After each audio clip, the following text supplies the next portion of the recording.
आपला शूरवीर 500 योद्धांचा भीमा कोरेगावचा इतिहास आठवतोय। आणि इतक्या वर्षापूर्वी जरी ती लढाई झाली असेल तरी 2025च्या शेवटी 2026 मध्ये जाताना आजही भीमा कोरेगावला लाखोच्या संख्येने भीम अनुयायी येतात। आणि आपण यांनी हेच दाखवून दिले की भीमा कोरेगावच्या दिवशी ज्या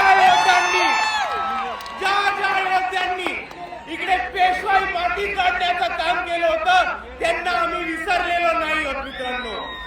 आणि दुसऱ्या बाजूला ज्या 500 शूरवीरांनी इकडच्या व्यवस्थेच्या विरुद्ध, इकडच्या परिस्थितीच्या विरुद्ध आणि इकडच्या पेशवाईच्या विरुद्ध बंद उकरण्याचं काम केलं होतं त्यांना आपण अभिवादन करायला येतो।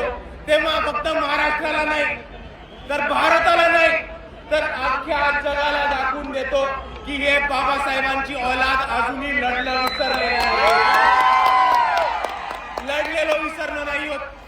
500 लोकांनी तेव्हा वार केला होता आणि मात केला होता पेशवाईचा। आणि आजही आपल्या सर्वांना दाखवून द्यायचंय की समोर किती मोठी परिस्थिती असेल, किती मोठी ताकद असेल तरी आज जर इकडे 500 लोक बाबासाहेबांचे अनुयायी जमले तर समोरच्याला कापल्याशिवाय राहणार नाही। ही ताकद आहे।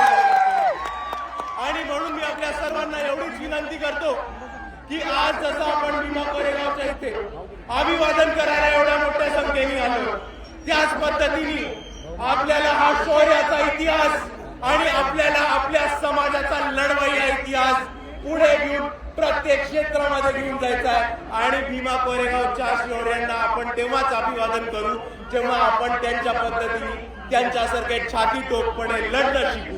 एवढं म्हणून मी माझे 2 शब्द थांबवतो। आपल्या सर्वांना एकदा पुन्हा एकदा जय भीम, जय संविधान।